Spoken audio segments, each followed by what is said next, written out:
اعوذ باللہ من الشیطان الرجیم بسم اللہ الرحمن الرحیم وَلْتَكُن مِّنكُمْ أُمَّةٌ يَدْعُونَ إِلَى الْخَيْرِ وَيَأْمُرُونَ بِالْمَعْرُوفِ وَيَنْهَوْنَ عَنِ الْمُنكَرِ وَأُولَئِكَ هُمُ الْمُفْلِحُونَ. إن الحمد لله نحمده ونستعينه ونستغفره ونؤمن به ونتوكل عليه ونعوذ بالله من شرور أنفسنا ومن سيئات أعمالنا من يهده الله فلا مضل له ومن يضلل فلا هادي له وأشهد أن لا إله إلا الله وحده لا شريك له وأشهد أن محمدا عبده ورسوله. أما بعد، قال الله عز وجل في كلامه المجيد والفرقان الحميد: أعوذ بالله من الشيطان الرجيم، بسم الله الرحمن الرحيم. يا أيها الناس اتقوا ربكم الذي خلقكم من نفس واحدة وخلق منها زوجها وبث منهما رجالا كثيرا ونساء واتقوا الله الذي تساءلون به والأرحام إن الله كان عليكم رقيبا. يا أيها الذين آمنوا اتقوا الله حق تقاته ولا تموتن إلا وأنتم مسلمون. يصلح لكم أعمالكم ويغفر لكم ذنوبكم ومن يطع الله ورسوله فقد فاز فوزا عظيما. قال النبي صلى الله عليه وسلم: فإن أصدق الحديث كتاب الله وخير الهدي هدي محمد صلى الله عليه وسلم وشر الأمور محدثاتها وكل محدثة بدعة وكل بدعة ضلالة وكل ضلالة في النار، أو كما قال عليه الصلاة والسلام. قال الله عز وجل في موضع آخر في سورة المؤمنين: ثم خلقنا النطفة علقة فخلقنا العلقة مضغة فخلقنا المضغة عظاما فكسونا العظام لحما ثم انشأناه خلقا آخر فتبارك الله أحسن الخالقين. معزز سامعین کرام، حاضرین جمعہ، دینی بھائیوں، بزرگوں، عزیز بچوں، عفیفہ خواتین اسلام، ہر قسم کی تعریف و توصیف، حمد و ثنا، کبریائی و برتری اللہ سبحانہ و تعالیٰ کی ذات کو زیبا ہے، جو خالق کائنات ہے، مالک ارض و سما ہے. ریت کا ذرہ ذرہ، درخت کا پتا پتا، پانی کا قطرہ قطرہ، عرش سے لے کر فرش تک اور فرش سے لے کر تحت الثری تک، سب پر اللہ واحد کی حکمرانی چلتی ہے. اللہ رب العالمین کی تمحید و تقدیس میں ہم اپنی زبان کو ذکر و اذکار کے ذریعے سے ہمیں تر رکھنا چاہیے، کیونکہ اس انسانیت پر اللہ رب العالمین کے بے شمار احسانات ہیں. اللہ رب العالمین کی تمحید و تقدیس کے بعد سب سے افضل ترین انسان، ساقی کوثر، شافی محشر، امام المتقین، افضل الانبیاء والمرسلین جناب محمد الرسول اللہ صلی اللہ علیہ وسلم پر درود و سلام ہو. سابقہ تمام کے تمام انبیاء پر درود و سلام ہو. اللہم صلی علی محمد وعلی آل محمد. سامعین، آج کے خطبے کا عنوان ہے قرآن اینڈ ماڈرن سائنس. اللہ سبحانہ و تعالیٰ نے جب سے اس یونیورس کو بنایا ہے، بہت سارے ماہرین، بہت سارے فنون کے جانکار اس کائنات میں آئے. کسی نے کسی چیز کا چیلنج کیا، کسی نے جدید ایجادات کر کے عوام کے سامنے اس کے ماننے والوں کو، قلب و جگر کو مسحور کر کے دکھایا. لیکن اللہ رب العالمین کا کلام یہ واحد کتاب ہے جو پریزنٹ کو بھی بتلاتی ہے، پاسٹ کو بھی بتلاتی ہے، اور جو سابقہ اقوام نے کارنامے انجام دیے، اللہ رب العالمین نے اپنے کلام کے اندر وہ ساری تحقیقات کو محفوظ فرمایا ہے. شاعر کہتا ہے حضور حق سے محمد کو یہ کتاب ملی، حضور حق سے محمد کو یہ کتاب ملی جس سے قسمت نوع بشر چمک اٹھی۔ یہی وہ کتاب ہے جس کی کوئی مثال نہیں، یہی وہ کلام ہے جس کو کبھی زوال نہیں۔ یقیناً عرب پر جب اللہ رب العالمین نے نبی مکرم کو منتخب فرمایا اور نبی مکرم نے رب کے پیغام کو عام کرنے کے لیے جب کمر بستہ ہوئے تو اللہ سبحانہ و تعالیٰ نے کیو آف حرا کے اندر پیغمبر عربی کو مقید ہونے کا حکم نافذ کرتا ہے، اور اس کے بعد اللہ رب العالمین یہ عظیم کتاب سے اللہ سبحانہ و تعالیٰ آپ کو مشرف کرتا ہے۔ یہ دنیا کی واحد کتاب ہے کہ اس کتاب کو سننے کے بعد پتھریلی آنکھیں بے اختیار اشک باری کرنے پر مجبور ہو جائیں۔ قرآن مقدس یہ اللہ سبحانہ و تعالیٰ کی یہ واحد کتاب ہے کہ جس نے اس کلام کو سنا اس کے قلب کو ایسا دستک دیا اس کلام نے کہ وہ بھٹکے ہوئے انسانوں کو راہ راست پر اللہ رب العالمین نے اس کلام کے ذریعے سے لا کر سیدھے راستے پر لا کر کھڑا کر دیا۔ اللہ کا کلام کہتا ہے سورہ البقرہ میں اللہ رب العالمین کہتا ہے ذَلِكَ الْكِتَابُ لَا رَيْبَ فِيهِ، یہ اللہ سبحانہ و تعالیٰ کا وہ کلام ہے جس کے اندر ذرہ برابر شک و شبہ کی گنجائش نہیں۔ آج کا انسان ترقی کرتے کرتے ستاروں پر اپنی کمنڈے ڈالتا ہوا نظر آ رہا ہے، انسان ترقی کرتے کرتے چاند پر پہنچتا ہوا نظر آ رہا ہے، انسان ترقی کرتے کرتے سمندر میں غوطہ زن ہوتا ہوا نظر آ رہا ہے، انسان ترقی کرتے کرتے فضاؤں میں پرواز ہوتا ہوا نظر آ رہا ہے۔ علامہ اقبال کہتے ہیں اپنے اشعار کے اندر کہ یقیناً یہ انسان پرواز کرتے کرتے انسان آسمان کی بلندی کو طے کر لے، پھر بھی انسان نے کبھی اس بات پر تدبر نہ کیا، غور نہ کیا کہ پالنہار نے اسے کیوں کر بنایا ہے۔ اللہ رب العالمین اپنے کلام کے اندر بے شمار آیتوں میں اللہ سبحانہ و تعالیٰ نے لیٹسٹ ٹیکنالوجی کو اجاگر کیا ہے، جدید تحقیقات کو اللہ سبحانہ و تعالیٰ نے منکشف کیا ہے، چاہے وہ جیولوجی ہو، چاہے وہ ایسٹرونومی ہو، چاہے وہ جیولوجی ہو، چاہے وہ امبرولوجی ہو، اللہ سبحانہ و تعالیٰ اپنے کلام کے بے شمار آیتوں میں انسانیت کو یہ بتلا رہا ہے۔ ڈھونڈنے والا ستاروں کی گزرگاہوں کا اپنی افکار کی دنیا میں سفر کر نہ سکا، دنیا کی حکمت کے خم و پیچ میں الجھا ایسا، آج تک فیصلہ نفع و ضرر کر نہ سکا۔ اللہ رب العالمین اپنے کلام کے اندر اللہ سبحانہ و تعالیٰ منکشف کرتا ہے۔ اللہ رب العالمین اپنی آیتوں میں ہمیں یہ بتلا رہے ہیں۔ اللہ کا قرآن سورہ انبیاء ہم پڑھتے جائیں، آیت نمبر 30 میں اللہ سبحانہ و تعالیٰ کہہ رہے ہیں ان السماوات والارض، کہ ہم نے آسمان کی تخلیق کی، ہم نے زمین کی تخلیق کی، ہم نے اس یونیورس کو بنایا۔ اس سے پہلے اس کائنات کو وجود میں لانے سے پہلے اللہ رب العالمین نے تمام سسٹم کو منجمد کر کے رکھا تھا۔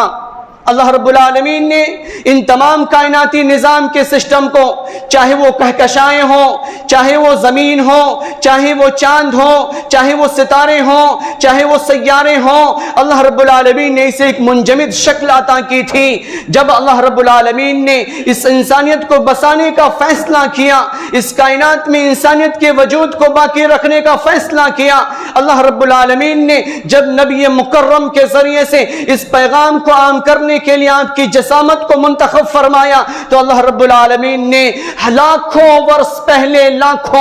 پہلے اس کائنات میں ایک ایسا دھماکہ وجود میں لایا کہ زمین جدا ہو گئی اور ستارے سیارے سب جدا ہو گئے، سورج جدا ہو گئے۔ اس کے بعد اللہ رب العالمین کا قرآن کہتا ہے سخر الشمس والقمر والنجوم، کہ ہم نے ستاروں کو مسخر کر دیا، ہم نے سورج کو مسخر کر دیا، اور ان تمام کائناتی نظام کو اللہ سبحانہ و تعالیٰ نے انسانیت کی خدمت میں لگا دیا۔ لہٰذا بگ بینگ کے ذریعے سے آج کے موجودہ وقت کی تحقیقات یہ بتلاتی ہے کہ لاکھوں سال پہلے اللہ سبحانہ وتعالیٰ نے اس کائنات میں ایک ایسا دھماکہ وجود میں لایا جس سے یہ تمام چیزیں جو ایک دوسرے سے ملی ہوئی تھیں اللہ رب العالمین نے الگ کر کے دکھایا. ہائے اللہ کے کلام پر قربان جاؤں جو 1444 برس پہلے ہی اللہ رب العالمین نے عرب کی ان سنگلاخ وادیوں میں جو بکریوں کے چرواہے تھے، اونٹوں کے رکھوالے تھے، بوسیدہ لباس پہننے والے تھے، ان پر اللہ رب العالمین اپنے کلام کو نازل کرنے کے بعد آج کی موجودہ تحقیقات سے ان تمام چیزوں کی تصدیق اللہ رب العالمین کرا رہا ہے. لہذا قرآن سائنس کی کتاب نہیں بلکہ قرآن سینس کی کتاب ہے. اللہ رب العالمین آیتوں کو بتلا رہا ہے، آیتوں کو کھول کھول کر ہم تک یہ پیغام پہنچا رہا ہے کہ انسان خوب ترقی کرتا جائے، ناسا سے پلین کو اڑائے اور اسپیس پر پہنچ جائے، پھر بھی وہ ان مراتب کو نہیں پہنچ سکتا جس کا اللہ رب العالمین قرآن میں تذکرہ کر رہا ہے. آگے اللہ رب العالمین نے قرآن کی دوسری آیتوں میں اللہ رب العالمین نے سائنس کو بیان کرتا ہے. اللہ کا قرآن کہتا ہے، سورہ رحمان کو ہم پڑھتے چلے جائیں، مَلَرْ مَرَجَرْ بَحْرَيْنِ يَلْتَقِيَانِ بَيْنَهُمَا بَرْزَخٌ لَا يَبْغِيَانِ. ڈینمارک کے اندر سمندر بہنے والا، دونوں سمندر ایک ساتھ بہ رہا ہے. اللہ رب العالمین کا قرآن کہہ رہا ہے بَيْنَهُمَا بَرْزَخٌ لَا يَبْغِيَانِ کہ ہم نے ان دونوں سمندر کے درمیان میں ایک ایسا حجاب، ایک ایسا پردہ، ایک ایسا باؤنڈیشن، ایک ایسی باؤنڈری ہم نے لگا رکھی ہے کہ وہ کھارا پانی میٹھے پانی میں ملتا نہیں، وہ میٹھا پانی کھارے پانی میں ملتا نہیں. وقت کا سائنٹسٹ 1959 میں وہ تحقیقات کرتا ہے اور پیرس کے اندر وہ پیدا ہوتا ہے، اور پیرس کے اندر پیدا ہونے کے بعد وہ جب نول آفیسر بنتا ہے، نول آفیسر بننے کے بعد جب وہ ڈنمارک کی دھرتی سے اس کا گزر ہوتا ہے، جب وہ سمندری بہاؤ کو دیکھتا ہے وہ کہتا ہے کہ ہائے ہائے مجھے اس پر ریسرچ کرنا چاہیے، اس پانی کے بہاؤ کا اندازہ لگانا چاہیے کہ کون سی ایسی پابندیاں ہیں، کون سی ایسی ہستی ہے، کون سا ایسا پاور ہے جو ایک کا پانی دوسرے سے ملنے نہیں دیتا. اللہ رب العالمین سورہ فرقان کی آیت نمبر 59 میں اللہ رب العالمین کہہ رہا ہے کہ ملحن اجاج، ہم نے ایک کا پانی کھارا بنایا اور ایک کے پانی کو ہم نے میٹھا بنایا. وہ سائنٹسٹ وہ پانی میں غوطہ زن ہوتا ہے اور غوطہ زن ہونے کے بعد کیمرہ لے کے وہ سوار ہو جاتا ہے پانی کے دوش پر اور وہ تحقیقات کرتا ہے کہ وہ باؤنڈیشن کی حقیقت کیا ہے. وہ فوراً یو ایس کے ٹیلی کاسٹ پہ، وہ فوراً ٹی وی کے تمام اسکرین پر ادھر بندہ پانی کے اندر موجود ہے، ٹی وی کے اسکرین پر ٹیلی کاسٹ ہوتا ہوا نظر آ رہا ہے. قربان جاؤں جو 1959 میں تحقیق کر کے اس بات کی تصدیق کرتا ہے رب کا یہ کلام، رب کا یہ واحد کتاب، رب کی یہ آخری کتاب، رب کا یہ آخری کلام آخری نبی پر اللہ سبحانہ وتعالی نازل کرنے کے بعد 1444 برس پہلے ہی قرآن چیخ چیخ کر کہہ رہا ہے کہ یہ واحد کتاب ہے کہ انسان اگر اس پہ عمل کرے تو بھٹکے ہوا کو سیدھے راستے پر یہ کتاب لا کر کھڑا کر دے. لہذا کوششوں اپنی تحقیقات میں یہ کہتا ہے کہ یقیناً قرآن از بک آف لارڈ، قرآن اللہ کی کتاب ہے، قرآن ایشوریہ گرنتھ ہے، قرآن اللہ کا کلام ہے. صببنا الماء صبا ثم شققنا الارض شقا فانبتنا فيها حبا وعنبا وقضبا وزيتونا ونخلا. اللہ رب العالمین سورہ عبس میں اللہ رب العالمین واٹر سائیکل کا تذکرہ کر رہا ہے. یہ انسان جب اپنے جسم سے پانی پھرانے کے بعد ندیوں میں نالوں میں چھوڑ دیتا ہے وہ پانی اللہ رب العالمین واسپ بنا کر فضاؤں میں اڑاتا ہے اور اڑانے کے بعد اللہ سبحانہ وتعالی بادلوں کی شکل عطا کرتا ہے اور بادلوں کی شکل عطا کرنے کے بعد اللہ کا قرآن کہتا ہے انا صببنا الماء صبا ثم شققنا الارض شقا. اللہ رب العالمین پانی کو تہ بتہ نازل کرتا ہے. ثم شققنا الارض شقا، پھر اللہ سبحانہ وتعالی زمین کو پھاڑتا ہے. فانبتنا فیہا حبا وعنبا وقضبا وزیتونا ونخلا، زمین پھٹتی ہے اور پھٹنے کے ساتھ بالیاں لہلہانی شروع ہو جایا کرتی ہیں، طرح طرح کے پھل، طرح طرح کے فروٹس، طرح طرح کی سبزیاں، طرح طرح کی ترکاریاں۔ اللہ رب العالمین زمین کو پھاڑ کے یہ پلانٹ کو کون نکال رہا ہے؟ کسان نے زمین کے ڈارکنس میں ایک چھوٹا سا بیج رکھا تھا، اسے کون گھلا رہا ہے؟ اسے کون تبدیل کر رہا ہے؟ اللہ کا قرآن کہہ رہا ہے ثم شققنا الارض شقا، ہم زمین کو پھاڑتے ہیں، فانبتنا فیہا حبا، اور ہم اس بالیوں کو گھلا کر زمین کے اوپری حصے پر ہم لاتے ہیں، فانبتنا فیہا حبا وعنبا، تو وہ انگور کا باغ بن جاتا ہے، وقضبا، وہ گنے کی کھیتیاں نکل آتی ہیں، وزیتون ونخلا، زیتون کے باغ بن جایا کرتے ہیں، ونخلا، اور کھجور کے باغات وجود میں آ جایا کرتے ہیں۔ یہ کون کر رہا ہے؟ اللہ سبحانہ و تعالی، اللہ رب العالمین کا قرآن بالکل واضح طور پر اللہ رب العالمین اپنے کلام کے اندر اس بات کا تذکرہ کر رہا ہے۔ آج کی موجودہ تحقیقات، آج ہمارا بچہ جب کالجز یونیورسٹیز کے اندر جاتا ہے اور اسی جیولوجی کو پڑھتا ہے، اسی امبرولوجی کو پڑھتا ہے، اسی ایسٹرونومی کو پڑھتا ہے، فزکس کیمسٹری کی کتابوں کو پڑھتا ہے، تو ہمارا باپ فخر سے سینہ پھلاتے ہوئے وہ بڑا ہی فخر محسوس کرتا ہے۔ لیکن کاش کہ رب کے کلام سے اگر ہماری سائنس کی کتاب کی شروعات ہوتی، رب کے کلام سے فزکس اور کیمسٹری کی کتاب کی شروعات ہوتی، تو یقیناً ہمارا بچہ جب مسجد کو آتا تو اس کے نظروں کے سامنے وہ تمام تھیوری بھی ہوتی، وہ تھیوری جو بندے کو رب سے جوڑتا ہے، وہ تھیوری جو بندے کو رب کا پتہ بتلاتا ہے، وہ تھیوری جو انسانیت کے وجود پر احسانات کو شمار کرنے کے بعد انسانیت کے قلب و جگر کے اندر یہ خاصہ یہ مادہ پیدا کرتا ہے کہ رب کا مقصد کیا ہے، اس یونیورس کو بنانے کا مقصود کیا ہے، اللہ رب العالمین کا منشا کیا ہے۔ اللہ رب العالمین نے قرآن میں بے شمار آیتوں میں، آگے ہم پڑھتے چلے جائیں، آگے اللہ رب العالمین کہہ رہا ہے سورہ الغاشیہ میں اللہ سبحانہ و تعالیٰ جیولوجی کو بیان کرتا ہے افلا ينظرون الى الابل كيف خلقت۔ اللہ سبحانہ و تعالیٰ کہہ رہا ہے کیا تم اونٹ کی بناوٹ کو نہیں دیکھتے کہ ہم نے اسے کیسا بنایا ہے؟ اللہ رب العالمین نے یہاں پہ ٹائیگر کا تذکرہ نہیں کیا، ایلیفنٹ کا تذکرہ نہیں کیا، اللہ رب العالمین نے یہاں پہ اونٹ کا تذکرہ کیوں کر رہا ہے؟ بتانا مقصود ہے کہ عرب کی سنگلاخ وادیوں میں جہاں دور دور تک پانی کا نام و نشان نہیں ہے، کھانے کی کوئی چیزیں نہیں ہیں، کوئی پودا کوئی پلانٹ میسر نہیں ہے، ایسے وقت میں انسان کیسے جیوت رہے گا؟ انسان کیسے اپنی منزل تک پہنچ سکتا؟ انسان کیسے سواری کر سکتا؟ لہٰذا اللہ رب العالمین نے اس اونٹ جیسے واحد جانور کے اندر اللہ رب العالمین نے یہ خاصہ پیدا کیا کہ وہ اپنے پیٹ کے اندر غذاؤں کو اسٹور کر لیا کرتا ہے، پانی کو اسٹور کر لیا کرتا ہے، اور پسینے سے تحلیل ہو کر وہ چیزیں اس کی غذا بن جایا کرتی ہے، اور وہ طویل مسافت کو آسانی کے ساتھ طے کر سکتا ہے، اور مومن بندے کو، مومن بندیوں کو وہ آسانی سے منزل مقصود تک پہنچا سکتا ہے۔ لہٰذا اللہ کا قرآن کہتا ہے افلا ينظرون الى الابل كيف خلقت، کہ تم اس کی بناوٹ کو دیکھو۔ آج یہی سائنس کی کتابوں میں ہمارا جب بچہ پڑھتا ہے تو ہم فخر محسوس کرتے ہیں یا نہیں؟ ہم فخر محسوس کرتے ہیں، لیکن کاش کہ اس کے نظروں کے سامنے رب کے کلام کی یہ آیت ہوتی تو یقیناً ہمارا بچہ بے راہ روی کا شکار نہیں ہوتا، ہمارا بچہ اچھا سائنٹسٹ بن رہا ہوتا، اچھا انجینئر بن رہا ہوتا، اچھا ڈاکٹر بن رہا ہوتا، تو یقیناً اچھا توحید پرست بھی ہوتا، اچھا رب کی پہچان بتانے والا بھی ہوتا، رب کے آگے سر کو جھکانے والا بھی ہوتا، اپنے ماں باپ کے دکھے دلوں کا مرہم بن جاتا، اپنے ماں باپ کے ساتھ ہمدردی اور خیرخواہی کرنے والا ہوتا۔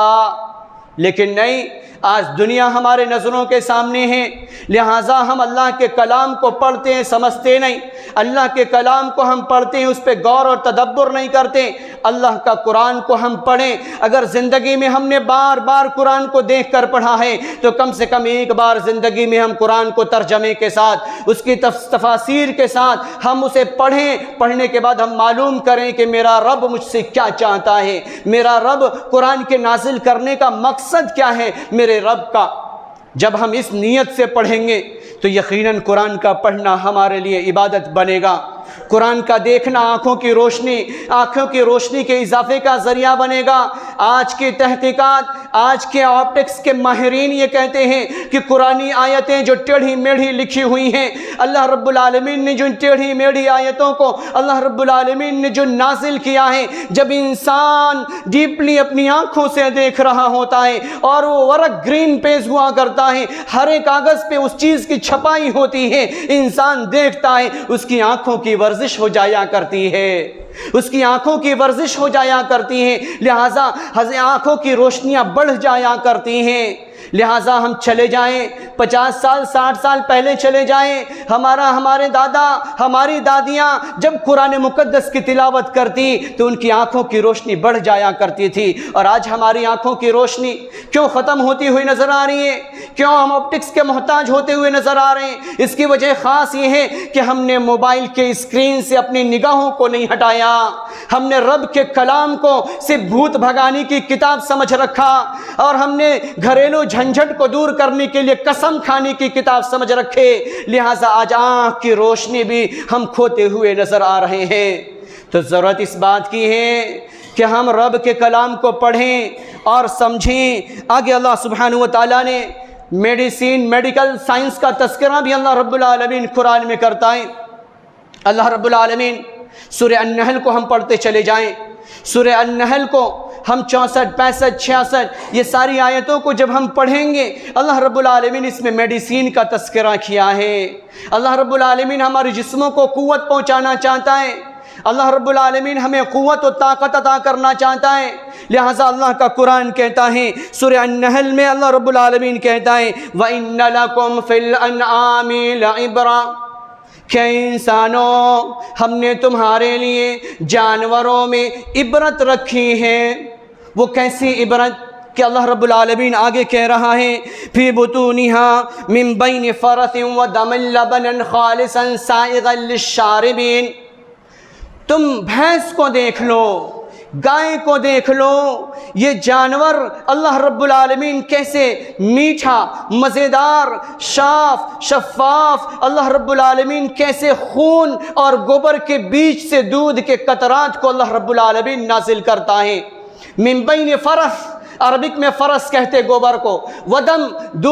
دم کہتے خون کو، اللہ رب العالمین اس گوبر اور خون کے بیچ سے اللہ رب العالمین اس مومن بندے، مومن بندیاں، اس یونیورس میں بسنے والے انسانوں کے لیے اللہ رب العالمین دودھ کو جانوروں کے تھن سے اتار رہا ہے، اور اللہ رب العالمین آرڈر دے رہا ہے اے خون تو ملنا نہیں، اے گوبر تو اس کی رنگت کو بدلنا نہیں، میرا مومن بندہ، میری مومن بندیاں، یہ کائنات میں بسنے والا انسان اس سے فائدہ اٹھائے گا۔ جب فائدہ اٹھا کے اس کے جسم قوت محسوس کرے گا، جب وٹامنز کیلشیم کی پورتی ہوگی، کاربوہائیڈریٹ فاسفورس کی پورتی ہوگی، اس کی آنکھیں دیکھنا شروع کر دیا کرے گی، اور اس کا جسم جب قوت محسوس کرے گا تب وہ مومن بندہ میرے در کو آئے گا، میرے گھر کو آئے گا اور آ کے سجدہ کرے گا، مجھے راضی کرے گا۔ لہٰذا اللہ رب العالمین یہ نظام چلا رہا ہے۔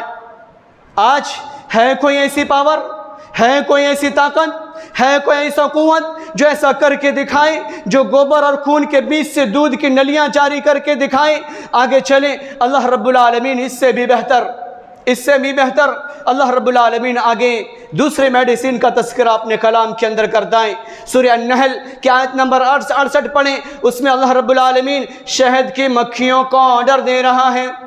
اللہ رب العالمین شہد کے مکھیوں کو آرڈر دے رہا ہے کہ اے شہد کے مکھیاں، تم پرواز کرو، اور پرواز کرنے کے بعد چھتے بناؤ، پہاڑوں پر چھتے بناؤ، اور چھتے بنانے کے بعد پھولوں سے عرق ریزی کرو، اور پھولوں سے عرق ریزی کرنے کے بعد اس پہ اپنی شہد کو پکا کر اپنے پیٹ کے اندر اس پہ نازل کرو، اس پہ گراؤ، اس پہ ٹپکاؤ۔ یہ شہد کی مکھی کو کون سکھلا رہا ہے؟ اسے انڈیکیٹ کون کر رہا ہے کہ وہ پوائزنیبل چیزوں پر بیٹھنا پسند نہیں کرتی؟ اگر وہ اپنے پیٹ میں پوائزن کو لے کر آتی تو فوراً دوسری شہد کی مکھیاں جس کو اللہ رب العالمین نے اس کی رکھوالی کے لیے خاص کر رکھا ہے، وہ فوراً انڈیکیٹ کر دیتی کہ اس شہد کے چھتے پر تیری گنجائش نہیں، تیری نو انٹری۔ یہ ایسی صلاحیتیں وہ کون پیدا کر رہا ہے؟ وہ اللہ سبحانہ و تعالیٰ ہے جو ایسی صلاحیتوں کو اللہ رب العالمین چھوٹی سی مخلوق کے اندر اللہ رب العالمین پیدا کر رہا ہے تاکہ یہ مومن بندہ کھائیں۔ آج کے موجودہ وقت میں مصر کے پیرامڈ کے ترائی میں شہد پایا گیا جو تقریباً بتایا جا رہا ہے 4,500 سال پرانا تھا۔ وہ شہد جو بالکل صاف و شفاف، میٹھا، مزیدار اور ذائقے دار وہ تھا، اور وہ انسان کے لیے اس کے اندر بے شمار اللہ رب العالمین نے قوت و طاقت رکھی ہے۔ آج دوسرے مذاہب کے لوگوں نے اس میں ریسرچ کیا، اور ریسرچ کرنے کے بعد ہمارے لیے سوپ تیار کر دیے، ہمارے لیے کولڈ کریم تیار کر دیے، ہمارے لیے ٹیوب بنا دیے، ہماری زخموں کے علاج کے لیے مرہم بنا دیے اور بنا کر پیش کر دیے۔ لیکن مین چیز جو شہد ہے اس کا خالق کون ہے، اس کا پیدا کرنے والا کون ہے، اس شہد کی مکھیوں کو بچا کر اس چھتے پر پہنچانے والا کون ہے؟ وہ اللہ رب العالمین ہے، وہ اللہ سبحانہ و تعالیٰ ہے۔ اس رب کے آگے آج سجدہ کرنے کو جی نہیں چاہتا، اس رب کے آگے اس رب کو دکھڑا سنانے کو جی نہیں چاہتا، اس رب کے آگے ہاتھ اٹھانے کو جی نہیں چاہتا، اس رب کے آگے ندامت کے آنسو بہانے کو جی نہیں چاہتا۔ جو رب وہ یہ کہتا ہے رجعی الی ربک راضیۃ مرضیہ، اے مومن بندے، اے مومن بندیاں، آ لوٹا الی ربک راضیۃ مرضیہ، اور مجھے راضی کر، میں راضی ہو جاؤں گا۔ جب رب راضی ہوگا فادخلی فی عبادی، اللہ رب العالمین کہہ رہا ہے کہ میرے جنت میں داخل ہو جا، اے مومن بندے، مومن بندیاں، میرے جنت میں داخل ہو جا۔ اب ہمیں اپنے رب سے اور کیا چاہیے؟ اپنے رب سے اب اور ہمیں کیا چاہیے؟ آگے اللہ رب العالمین، اللہ سبحانہ و تعالیٰ سورہ مومنون کی آیت نمبر 11 آیت نمبر 12 میں اللہ سبحانہ و تعالیٰ نے ایمبرولوجی کو بیان کیا ہے۔ ایمبرولوجی یہ ایک سسٹم ہے کہ اس وقت تک ڈاکٹر نہیں بن سکتا، گیگنولوجسٹ اسپیشلسٹ نہیں ہو سکتا جب تک وہ ایمبرولوجی کو پڑھنا لے اور جنیان کے سسٹم کو پڑھنا لے کہ بچہ کیسے بنتا ہے، بچہ کیسے پیدا ہوتا ہے، بچے کی نشو نمائی کیسے ہوتی ہے۔ اللہ رب العالمین سورہ مومنون میں کہہ رہا ہے، اللہ رب العالمین ایمبرولوجی کا تذکرہ کر رہا ہے کہ ثم خلقنا النطفة علاقہ، کہ ہم نے انسان کے نطفے کو منجمد کیا، اور منجمد کرنے کے بعد اسے خون کی شکل عطا کی، خون کی شکل کو تبدیل کیا، اس کے بعد ہم نے اسے گوشت کے لتھڑوں میں تبدیل کیا، اس گوشت کے لتھڑوں میں ہم نے ہڈی کو بنایا، اور ہڈی کو بنانے کے بعد اس پر پھر ہم نے فکسونا العظام لحما، ہم نے اس ہڈی پر پھر گوشت کی پرت جمانی شروع کر دی، اس پر لیپ لگانی شروع کر دی۔ آج کا ایمبرولوجی اسپیشلسٹ پروفیسر کیت مور، جو کہ ٹورنٹو یونیورسٹی کا ایمبرولوجی کا ماہر تھا، وہ 60 سال تک اپنی لیب میں انسانی جسموں پر ریسرچ کر رہا تھا، اور مادر رحم میں وہ سرچ کر رہا تھا کہ بچہ کیسے بنتا ہے، بچے کو رب سبحانہ و تعالیٰ کیسے پروٹیکشن بخشتا ہے، اور بچے کو اللہ رب العالمین کیسے باہر لاتا ہے۔ وہ تحقیقات کر کے تھک ہار جاتا ہے۔ جب مومن بندے کا گزر اس کے پاس سے ہوتا ہے، وہ رب کے کلام کو پڑھ کر سناتا ہے۔ اس آیت پر جب اس کی نظر طائرانہ کا گزران ہوتا ہے، وہ حیران و پریشان ہو جاتا ہے، اور وہ کہتا ہے کہ ہائے ہائے، اس کلام کو کیا ہو گیا کہ میں ریسرچ کر کے تھک گیا، ہار گیا، لیکن یہ کلام، یہ رب کا کلام، یہ ایشوریہ گرنتھ، یہ اللہ سبحانہ و تعالیٰ کا کلام، یہ بالکل واضح اور کھول کر بیان کر رہا ہے اللہ رب العالمین۔ اس کے بعد آگے ہم پڑھتے چلے جائیں، سورہ حج میں ہم آئیں، اللہ رب العالمین سورہ حج میں اللہ سبحانہ و تعالیٰ کہہ رہا ہے کہ ہم نے انسان کو جب بنا دیا، جب ہم نے بچے کو وجود میں لایا فلی پروٹیکشن میں، جب ہم نے انسان کے جسم اور جسامت کو بنا کر تیار کر دیا، اس کے بعد اللہ کا قرآن کہتا ہے ثم السبیل یسرا، ثم السبیل یسرا، جب انسان کا یہ پوشت والا جسم 3.5 کلو کا جب وجود میں آ جاتا ہے، جب مادر رحم سے اس کائنات میں باہر لانے کی باری آتی ہے، اللہ کا قرآن کہتا ہے ثم السبیل یسرا، ہم تمہارے ماں کے اس راستے کو آسان کر دیتے ہیں تاکہ یہ میرا گوشت پوشت والا جسم آسانی کے ساتھ اس کائنات میں آ سکیں۔ اللہ رب العالمین ثم السبیل یسرا یہ بتلا رہا ہے، اللہ رب العالمین یہ ہمیں بتلا رہا ہے کہ اللہ سبحانہ وتعالیٰ نفاس کے خون چکنائی کے ساتھ اللہ رب العالمین اس مقام سے جاری کرنا شروع کر دیتا ہے تاکہ یہ ہمارا گوشت پوشت والا جسم آسانی سے اس کائنات میں باہر آ جائے۔ اس کے بعد اللہ رب العالمین کہتا ہے الم نجعل لہ عینین، ہم نے تمہارے آنکھ بنائے، ولسان ہم نے تمہارے زبان بنائے، وشفتین ہم نے تمہارے ہونٹ بنائے۔ اللہ رب العالمین اپنے کلام میں کتنی چیزوں کا تذکرہ کر رہا ہے۔ اللہ رب العالمین اپنے کلام میں اس انسانیت کے جسامت کے وجود کا تذکرہ کر رہا ہے۔ آج کے موجودہ وقت کی سائنس کی کتابیں یہی چیزیں تو بتلا رہی ہیں جس کا رب کا کھلا قرآن چیخ چیخ کر ہمیں یہ پیغام پہنچا رہا ہے اور ہمیں یہ بتلا رہا ہے، لیکن ہم نے سب کچھ پڑھنا پسند کیا۔ ہم نے اپنے بچوں کو یونیورسٹیز کے اندر بھیجنا پسند کیا، کالجز کے اندر بھیجنا پسند کیا، لیکن ہم نے جو بھیجنا پسند نہ کیا تو ہم نے مدرسوں کے اندر اپنے بچوں کو بھیجنا پسند نہ کیا۔ کیوں؟ کیونکہ مدرسے میں بچہ جائے گا اور وہ قرآن کا حافظ بن جائے گا، عالم بن جائے گا، اس کے پاس معیشت کے کوئی ذرائع نہیں ہوں گے، اس کے پاس کمانے کے کوئی سورسز نہیں ہوں گے، وہ تو صرف مسجد میں اللہ اللہ کی پکار لگانے والا ہوگا۔ ایسا ہرگز نہیں، ایسا ہرگز نہیں۔ والدین کی یہ ذمہ داری بنتی ہے، والدین کی ذمہ داری بنتی ہے کہ اگر ہمارا بچہ اگر جیسے کالج کے اندر جاتا ہے، یونیورسٹیز کے اندر جاتا ہے، اگر بچہ مدرسے کے اندر جاتا ہے، اس کے ساتھ ہمدردی کریں، اس کے ساتھ خیر خواہی کریں، اور قوم کے سرماداروں کی ذمہ داری بنتی ہے کہ وہ سر جوڑ کر بیٹھیں، اور سر جوڑ کر بیٹھنے کے بعد ایک ایسا سلیبس تیار کریں جس کی شروعات اللہ کے قرآن سے ہوتی ہو، ایسا سلیبس تیار کریں جس کی شروعات نبی مکرم کے فرمودات سے ہوتی ہو۔ اگر ایسا سلیبس اگر ہم نے تیار کر دیا، اپنے مدرسوں میں اگر ہم نے نافذ کر دیا، اپنے اسکولوں میں ہم نے نافذ کر دیا، تو یقیناً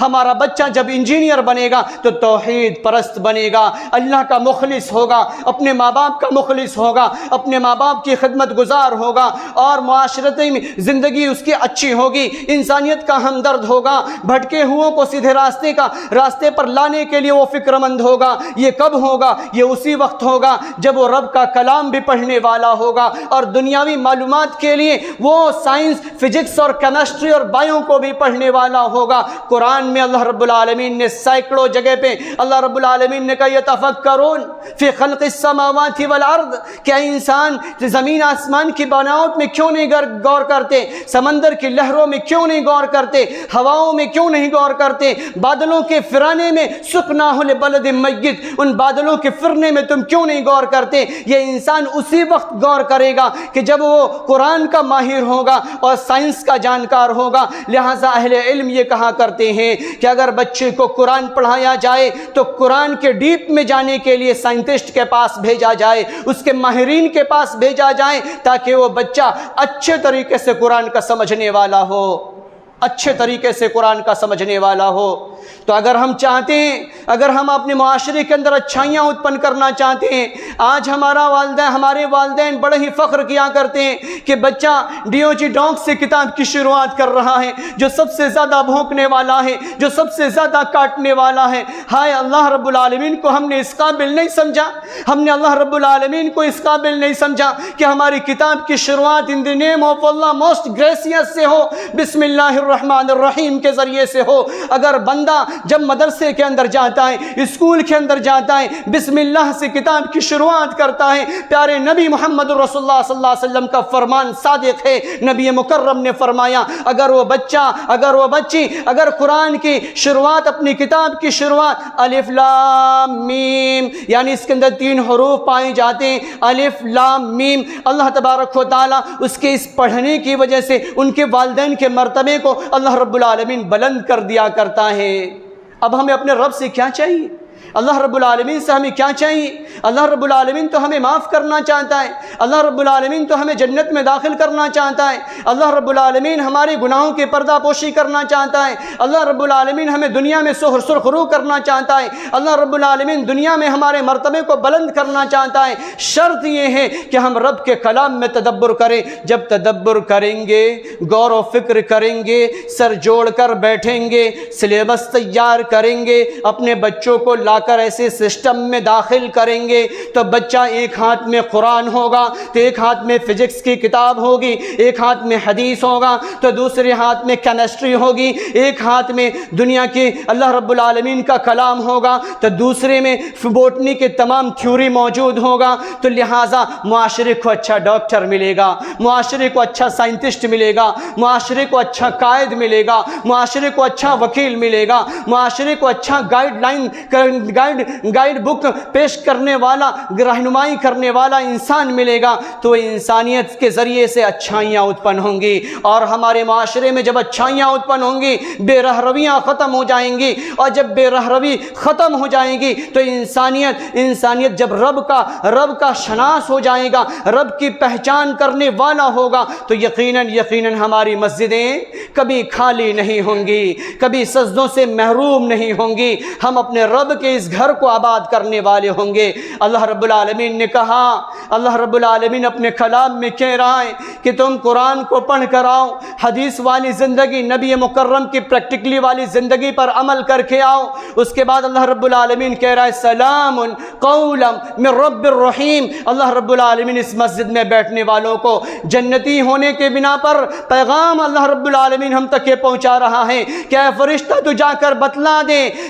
اس دھرتی پر رہنے والے، سجدہ کرنے والے، قرآن کی محبت میں اکٹھا ہونے والے، نبی کی رسالت کی محبت میں اکٹھا ہونے والے، سلام قولا من رب الرحیم۔ اللہ کا قرآن کہتا ہے اس پر سلامتی ہو، اس پر رب سبحانہ وتعالیٰ کا انعام ہو، اس پر جنتی ہونے کی بشارت ہو۔ جب جنتی ہونے کی بشارت ہوگی اللہ رب العالمین اس کے اشاروں پر جنت کی نہریں چلا رہا ہوگا، اس کے اشاروں پر اللہ رب العالمین جنتی نعمتوں کو نچھاور کر رہا ہوگا۔ اللہ رب العالمین اس کے لیے اللہ رب العالمین نبی مکرم کو کہے گا یا محمد ارفع ممبر، اے محمد ممبر پر تشریف لائیے اور رب کا کلام پڑھ کر جناب محمد رسول اللہ ہے۔ نصاب کو بدلنے کی ضرورت ہے اور نصاب کو قرآنی آیتوں سے شروع کرنے کی ضرورت ہے۔ نبی علیہ الصلوۃ والسلام کی سنتوں کو فٹ کر کے ایسا سلیبس تیار کرنے کی ضرورت ہے۔ اللہ رب العالمین سے ہم دعا کرتے ہیں انہی باتوں کے ساتھ کہ اللہ سبحانہ وتعالی ہم سب کو صحیح سمجھ عطا فرمائے۔ اللہ رب العالمین قرآن کو پڑھنے والا بنائے،